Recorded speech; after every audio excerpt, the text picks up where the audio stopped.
1964 എനിക്ക് 10 വയസ്സുള്ളപ്പോൾ അമ്മ മരിച്ചുപോയി. അമ്മ മരിച്ച ശരിയായ ട്യൂബർക്ലോസ് ആയിരുന്നു. പിന്നെ TB വന്നു കഴിഞ്ഞാൽ, TB ഡയഗ്നോസ് ചെയ്ത് കഴിഞ്ഞാൽ വീട്ടിൽ താമസിക്കാൻ പലപ്പോഴും പറ്റില്ല. TB സാനിറ്റോറിയത്തിലാക്കണമെന്നാണ്. അപ്പോൾ ആ ഒരു തോന്നലായിരിക്കും എനിക്ക് ഈ ഡോക്ടർ ആവണം എന്നുള്ളതിനൊരു തോന്നലുണ്ടാകാനുള്ളൊരു ആദ്യം. പക്ഷേ അങ്ങനെ സ്പെസിഫിക്കായിട്ട് ഞാൻ ഓർക്കുന്നില്ല. പക്ഷേ അമ്മയുടെ ആഗ്രഹമാണെന്ന് പറഞ്ഞ് കേട്ടിട്ടുണ്ട്. അപ്പോൾ അന്ന് ശരിക്കും ഞാൻ 3 മെഡിക്കൽ കോളേജേ ഉള്ളൂ, ട്രിവാൻഡ്രം, കോട്ടയം, കോഴിക്കോട്. പക്ഷേ ആ പഠിക്കുന്ന സമയത്ത് ശരിക്കും ഞാൻ സാമ്പത്തികമായിട്ട് കുറേ ബുദ്ധിമുട്ടുണ്ടായിരുന്നു. അച്ഛൻ്റെ അനിയന്മാർ 2 പേരും പഠിക്കുകയാണ്. അപ്പം ആ ഒരു വരുമാനം കൊണ്ട് അതിൻ്റെ ഒരു ചെറിയ പങ്കേ നമുക്ക് കിട്ടുന്നുള്ളൂ. അപ്പോൾ അത് കുറച്ച് ബുദ്ധിമുട്ടി തന്നെയാണ് പഠിച്ച് എന്തായാലും പാസ്സാകാൻ. പിന്നെ കൂടെയുള്ളവരുടെയൊക്കെ സഹായങ്ങളൊക്കെ ഉണ്ടായിരുന്നു. സ്വന്തം അപ്പോൾ അച്ഛൻ്റെ താല്പര്യം ഉണ്ടായിരുന്നു നാട്ടിൽ തന്നെ നിൽക്കണം, നാട്ടിൽ തന്നെ ഹോസ്പിറ്റൽ തുടങ്ങണമെന്ന്. കാരണം അന്നൊക്കെ വളരെ അപൂർവമായി ഡോക്ടേഴ്സ് ഒരു നാട്ടിൻപുറത്ത് വന്ന് പോകുന്നത്. അപ്പോൾ നമ്മുടെ നാട്ടിൽ നിന്ന് ആദ്യത്തെ ഡോക്ടർ ഞാനായിരുന്നു ഞങ്ങളുടെ പഞ്ചായത്തിലെ.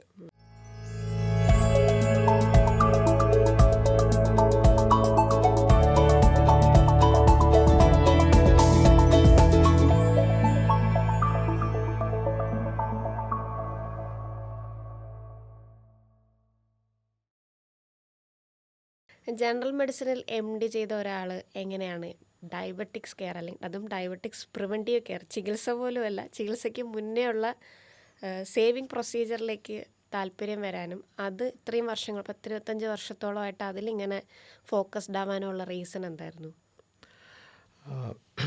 നേരത്തെ പറഞ്ഞ പോലെ തന്നെ MD ജനറൽ മെഡിസിനാണ്. ഞാൻ MBBS കഴിഞ്ഞതിന് ശേഷം ഒരു ട്രോപ്പിക്കൽ മെഡിസിനിലൊരു ഡിപ്ലോമ ചെയ്തിരുന്നു. അതിനുശേഷം MD general medicine Kottayam medical കോളേജിൽ നിന്നാണ് കഴിഞ്ഞത്.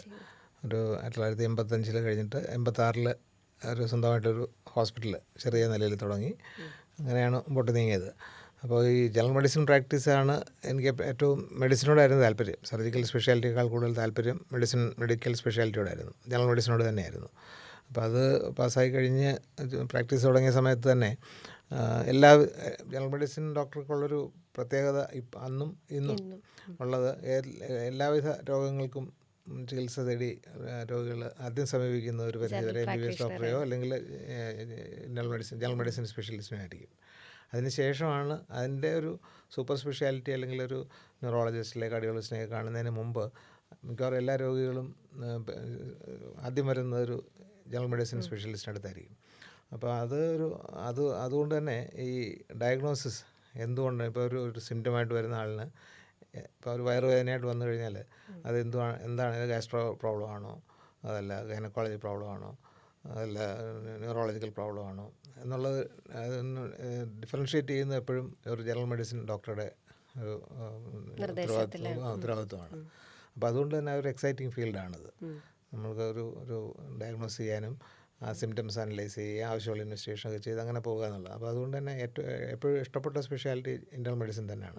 പക്ഷേ നേരത്തെ ചോദ്യത്തിനുള്ള മറുപടി, കുറേ വർഷങ്ങൾ കഴിഞ്ഞ് പ്രാക്ടീസ് തുടങ്ങിയൊരു 10 വർഷമൊക്കെ കഴിഞ്ഞപ്പോഴത്തേക്ക് ഈ കാണുന്ന രോഗികളിൽ നല്ലൊരു പങ്കും ഡയബറ്റിക് പേഷ്യൻസ് ആണെന്ന് മനസ്സിലായി. ജനറൽ മെഡിസിൻ സ്പെഷ്യലിസ്റ്റ് ആണെങ്കിലും അവർ എന്നെ വന്ന് കാണുന്ന രോഗികളിൽ നല്ലൊരു പങ്ക് ആളുകളും ഡയബറ്റിക് പേഷ്യൻസ് ആണ് എന്ന് മനസ്സിലായത്.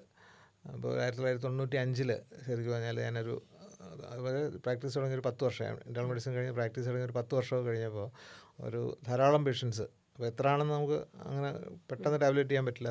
അതുകൊണ്ട് തന്നെ ഒരു മാസം എത്ര ഡയബറ്റിക് പേഷ്യൻസ് വന്ന് കാണുന്നു എന്നുള്ളൊരു കണക്കെടുത്ത് നോക്കി. റിവ്യൂ വരുന്നതല്ല, number of patients with diabetes. അപ്പോൾ ഒരു മാസം വേണ്ട 500ഓളം രോഗികൾ ഡയബറ്റിക് പേഷ്യൻസ് കാണുന്നുണ്ടെന്ന് മനസ്സിലായത് നേരമാണ്. അപ്പോൾ ഡയബറ്റിക് രോഗികളെന്ന് പറയുമ്പോൾ ഒരു ക്രോണിക് ഡിസീസാണ്. ഇപ്പോൾ ഒരു ന്യൂമോണിയയോ അല്ലെങ്കിൽ ഒരു ടൈഫോയിഡോ ആയിട്ട് ചികിത്സയ്ക്ക് വരുന്ന പോലെയല്ല. ഒരാഴ്ചയോ അല്ലെങ്കിൽ 2 ആഴ്ച കൊണ്ട് അത് മാറുന്ന രോഗങ്ങളാണ്. പക്ഷേ ഇതൊരു സ്ഥിരമായിട്ട് വേണ്ട രോഗമാണ്. അതുകൊണ്ട് തന്നെ അവരുടെ കാര്യങ്ങൾ ഡോക്യുമെൻ്റ് ചെയ്യാനും അവരുടെ സ്ഥിരമായിട്ട് ഫോളോ അപ്പും അവരുടെ ഇൻവെസ്റ്റിഗേഷൻ്റെ കാര്യങ്ങളും, പിന്നെ അവരെ ചികിത്സയ്ക്ക് പോകാനുള്ള ഏറ്റവും പ്രധാനപ്പെട്ട കാര്യം ഈ മരുന്ന് കൊടുക്കുന്നതിനേക്കാൾ പ്രധാനം അവരുടെ അഡ്വൈസുകൾ കൊടുക്കുക, ഡയറ്റിനെ കുറിച്ചും എക്സസൈസിനെ കുറിച്ചും ഒക്കെ തന്നെ. അപ്പോൾ അതിനുള്ള രീതിയിലുള്ളൊരു പ്രാക്ടീസ് സെറ്റപ്പ് ചെയ്തെങ്കിലേ ഡയബറ്റിസ് കെയർ ശരിയാവുള്ളൂ എന്നുള്ളൊരു ധാരണയിലാണ് ഡയബറ്റീസിന്. അപ്പം ഏതിൽ പോകണം എന്നുള്ളത് വന്നപ്പോൾ ശരിക്കും പറഞ്ഞാൽ ഇതൊരു എൻ്റെ മനസ്സിനോട് ചേർന്ന ഒരു സ്പെഷ്യാലിറ്റി ആയിട്ട് തോന്നി. അപ്പോൾ ഞാൻ അങ്ങനെയാണ് 96 മുതൽ ഇതിനെക്കുറിച്ച് ശ്രദ്ധിച്ചു തുടങ്ങി. 98 ഡയബറ്റീസ് ക്ലിനിക്ക് എന്നുള്ളൊരു കോൺസെപ്റ്റ് തുടങ്ങിയത്. അപ്പോൾ അതായത് ഒരു ആദ്യ ആഴ്ചയിൽ ഒരു ദിവസമായിരുന്നു. ഡയബറ്റീസ് ക്ലിനിക്ക് ഒരു മോർണിംഗ് ടൈമിൽ ഡയബറ്റിക് പേഷ്യൻസിനെ മാത്രമേ കാണുകയുള്ളൂ. അപ്പോൾ ബാക്കിയുള്ള പേഷ്യൻസിനെ അല്ലാതുള്ള ദിവസങ്ങളിലേ കാണുകയുള്ളൂ എന്ന് വെച്ചിട്ട് ആ ദിവസം അതിൻ്റെ കൂടെ ഒരു ഡയറ്റീഷ്യനെ കൂടെ ആ സമയത്ത് ആഡ് ചെയ്തു.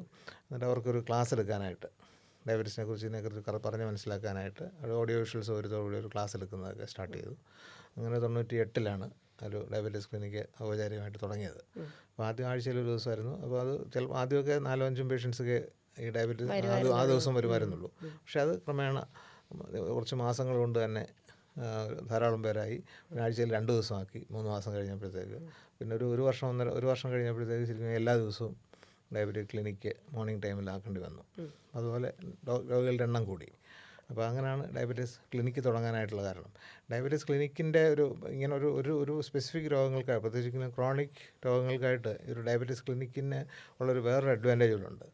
ഇപ്പോൾ സപ്പോസ് ഈ രോഗികൾ ഡോക്ടറെ കാണാനായിട്ടൊരു വെയിറ്റിംഗ് ടൈം ഉണ്ടല്ലോ, പുറത്ത് കാത്തിരിക്കുന്ന ഒരു സമയമുണ്ട്. ചിലപ്പം 1 മണിക്കൂറായിരിക്കും, ചിലപ്പോൾ 2-3 മണിക്കൂറായിരിക്കും തിരക്കനുസരിച്ച്. അപ്പോൾ ആ സമയത്ത് ശരിക്കും പറഞ്ഞാൽ ഈ പേഷ്യൻ്റ് ടു പേഷ്യൻ്റ് ഇൻട്രാക്ഷൻ നടക്കും. ഈ ഒരേ രോഗമുള്ള ആളുകളായിരിക്കും അവിടെ ഇരിക്കുന്നത്. അപ്പോൾ അങ്ങോട്ടും ഇങ്ങോട്ടും ഈ രോഗങ്ങളെക്കുറിച്ചുള്ള ഒരു എക്സ്പീരിയൻസ് ഷെയർ ചെയ്യും. അപ്പോൾ ശരിക്കും ഇൻസുലിൻ എടുക്കാൻ മടിയുള്ള ഒരാളായിരിക്കും അതിനകത്തിരിക്കുന്ന ഒരാൾ. ഡോക്ടർ ഇൻസുലിൻ എടുക്കാൻ പറഞ്ഞു കാണും നേരത്തെ, പക്ഷേ എടുക്കാൻ മടി കാണും. അപ്പോൾ അത് സംസാരിക്കുമ്പോൾ അടുത്തിരിക്കുന്ന ഒരാൾ ഇൻസുലിൻ എടുത്തുകൊണ്ടിരിക്കുന്ന ആളായിരിക്കും. 10 വർഷമായിട്ട് ഇൻസുലിൻ എടുത്തുകൊണ്ടിരിക്കുന്നതാണ് ഞാൻ, ഒരു കുഴപ്പമില്ല എന്നൊരു ആ പേഷ്യൻറ്റിൽ നിന്നൊരു ഇൻഫർമേഷൻ കിട്ടിക്കഴിഞ്ഞാൽ that will be much easy for the patient. അപ്പം മനസ്സിലാക്കുന്ന ഡോക്ടർ പറഞ്ഞ് മനസ്സിലാക്കുന്നതിനേക്കാളും കൂടുതലും സെയിം സിറ്റുവേഷൻ ആൾ പറയുമ്പോൾ ഒരു പ്രശ്നമില്ല, ഞാൻ 10 വർഷമായിട്ട് എടുക്കുന്നുണ്ട്, ഒരു പ്രശ്നമില്ല, തന്നെ എടുക്കാവുന്നതേ ഉള്ളൂ എന്ന് ഉദാഹരണം ഞാൻ പറഞ്ഞതാണ്. അപ്പോൾ ആ പേഷ്യൻ്റ് ടു പേഷ്യൻ്റ് ഇൻട്രാക്ഷൻ വളരെ പ്രധാനമാണ്. അതുപോലെ തന്നെ ആഹാരത്തെക്കുറിച്ചും ഒക്കെ അവരിതായിരിക്കുമല്ലോ, ഒരു സമാന രോഗമുള്ളവരാകുമ്പോൾ അങ്ങോട്ടും ഇങ്ങോട്ടും സംസാരിക്കുന്നതായിരിക്കും.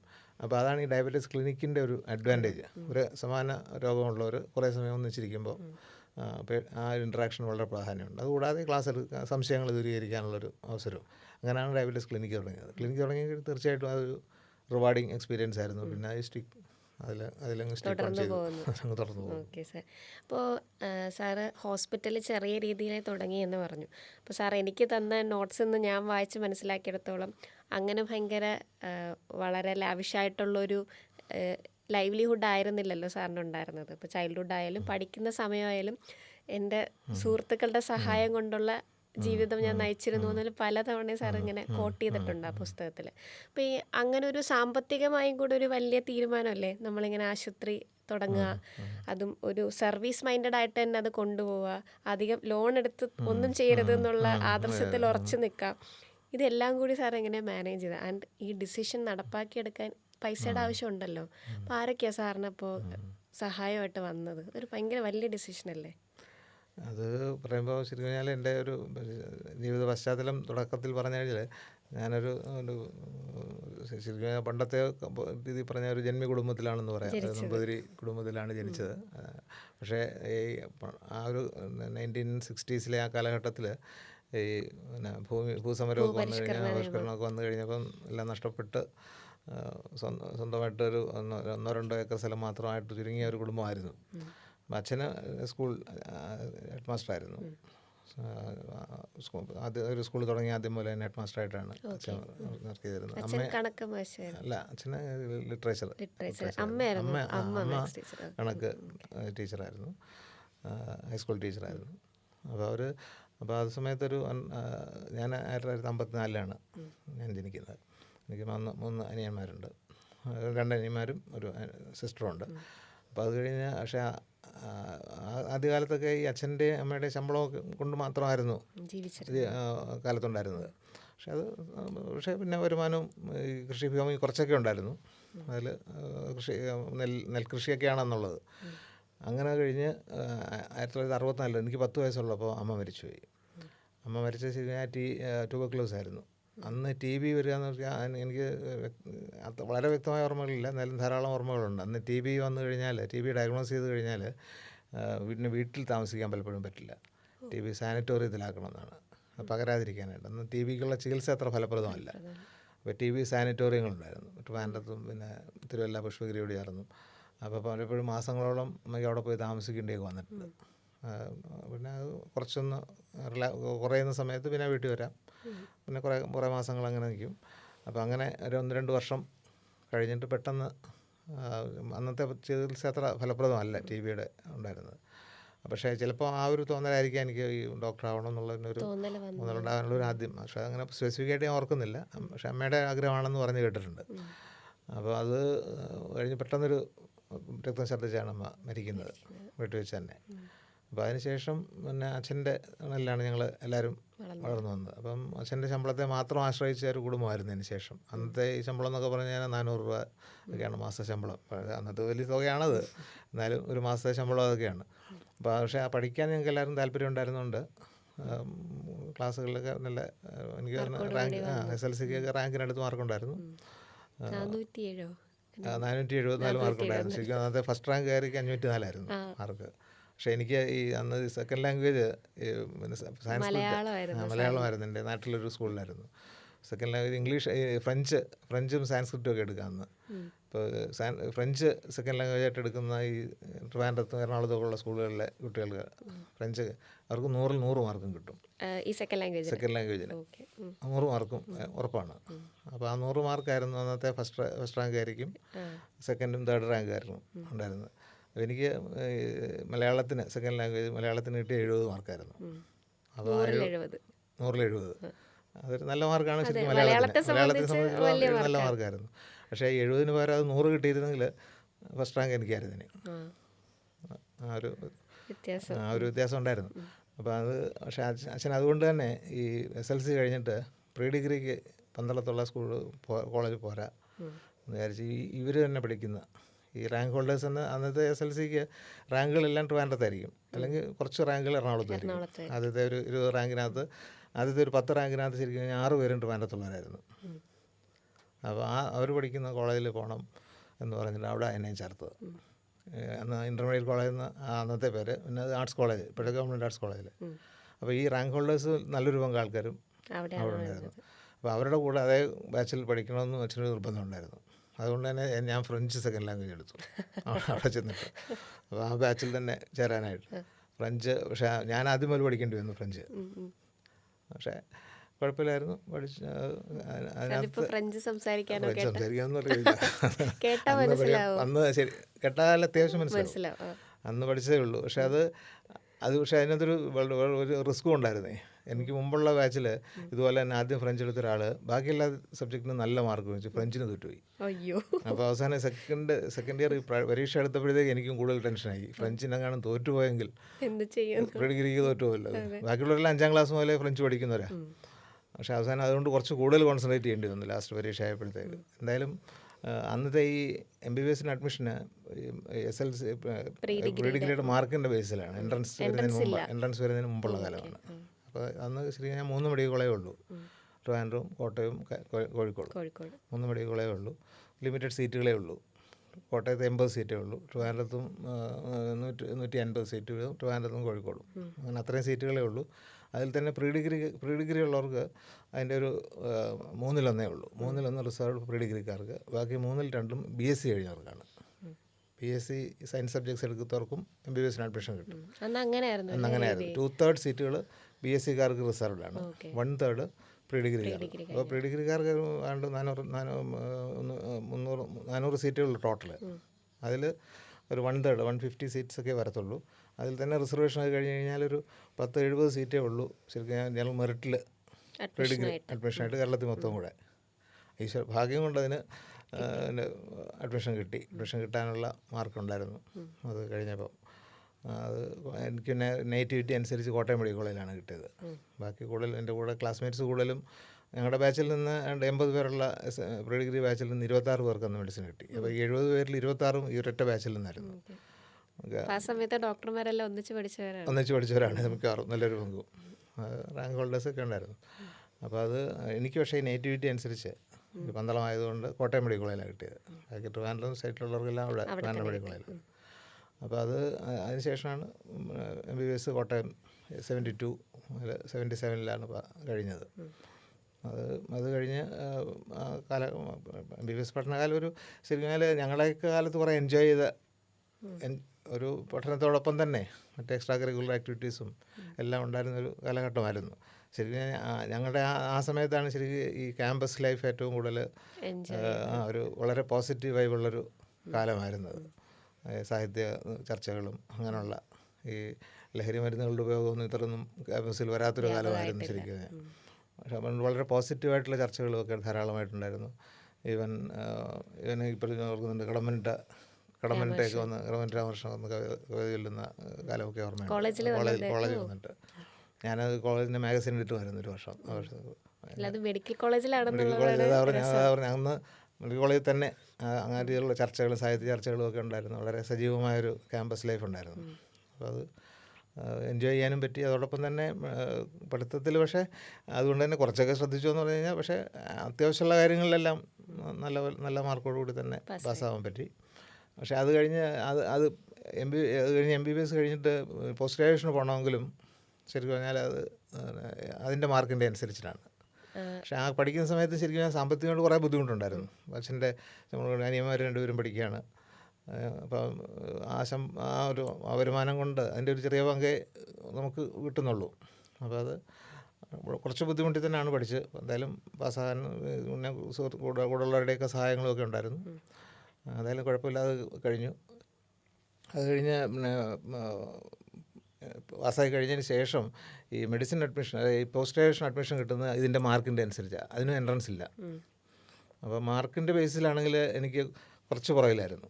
അപ്പോൾ ജനറൽ മെഡിസിൻ അഡ്മിഷൻ കിട്ടണമെങ്കിൽ ഏറ്റവും ടോപ്പ് പ്രയോറിറ്റി ജനറൽ മെഡിസിനാണ്. അപ്പോൾ അത് ഏറ്റവും കൂടുതലുള്ളവർക്ക് ആദ്യം പ്രിഫർ ചെയ്യുന്നത് അതാണ്. എല്ലാവരും പ്രിഫർ ചെയ്യുന്നത് ഇപ്പോഴും ജനറൽ മെഡിസിൻ തന്നെയാണ്. അന്ന് പീഡിയാട്രിക്സും ജനറൽ മെഡിസിനും ആയിരുന്നു. സർജിക്കൽ സ്പെഷ്യാലിറ്റി കുറച്ചുകൂടെ എനിക്ക് സർജിക്കൽ സ്പെഷ്യാലിറ്റി കിട്ടുമായിരുന്നു. പക്ഷേ അതിനോട് താല്പര്യമില്ലാഞ്ഞുകൊണ്ട് അതിന് ജോയിൻ ചെയ്തില്ല. പക്ഷേ അന്ന് അത് കഴിഞ്ഞ് പിന്നെ ഒരു ഡിപ്ലോമ ഏതെങ്കിലും മെഡിസിനിൽ എടുത്തു കഴിഞ്ഞാൽ അതിന് വെയിറ്റേജ് ഉണ്ട്. ഒരു 10 മാർക്ക് വെയിറ്റേജ് കിട്ടും. അങ്ങനെയാണ് കൽക്കട്ടയിലെ ഒരു diploma in tropical medicine and hygiene എന്ന് പറഞ്ഞ് കൽക്കട്ടയിലും ലണ്ടനിലും മാത്രമുള്ളൊരു കോഴ്സാണ് അത്. ശരിക്കും ഈ ഈസ്റ്റ് ഇന്ത്യ കമ്പനി ഇന്ത്യയിൽ വന്നു കഴിഞ്ഞപ്പോൾ ഇന്ത്യൻ പേഷ്യൻസിനെ ട്രീറ്റ് ചെയ്യാനായിട്ട് യൂറോപ്പിലെ ഡോക്ടേഴ്സ്, ബ്രിട്ടീഷ് ഡോക്ടേഴ്സിനെ പരിശീലിപ്പിക്കാനായിട്ട് തുടങ്ങിയ ഒരു ഇൻസ്റ്റിറ്റ്യൂട്ടാണ്.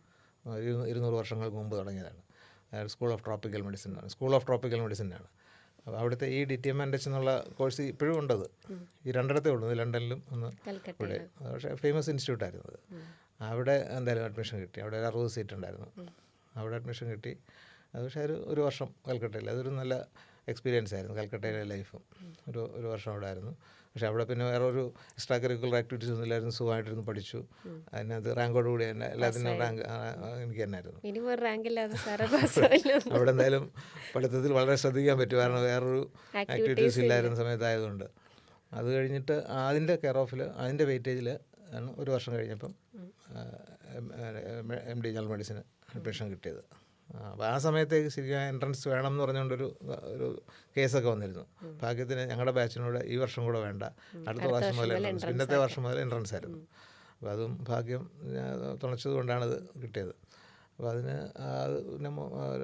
ശരിക്കും ഡിപ്ലോമ ഉണ്ടായിരുന്നു. സാധാരണ MD ജനറൽ മെഡിസിൻ 3 വർഷത്തെ കോഴ്സാണ്. ഇപ്പോൾ ഡിപ്ലോമ ഉള്ളവർക്ക് 2 വർഷം ആയാലും മതി. 2 വർഷം വേണമെങ്കിൽ ഓപ്റ്റ് ചെയ്യാം. അപ്പം 2 വർഷം ഞാൻ ഓപ്റ്റ് ചെയ്ത് 2 വർഷം കഴിഞ്ഞ് തന്നെ പരീക്ഷ എഴുതി. അതും ഭാഗ്യം കൊണ്ട് തന്നെ ഫസ്റ്റ് ചാൻസിൽ തന്നെ. സാറിന് അന്നൊരു 40% പാസ്സാക്കുള്ളൂ. മാക്സിമം എന്ന് പറഞ്ഞാൽ 40% ആണ്. അങ്ങനെ അറ്റം വന്നു കഴിഞ്ഞാൽ 50%.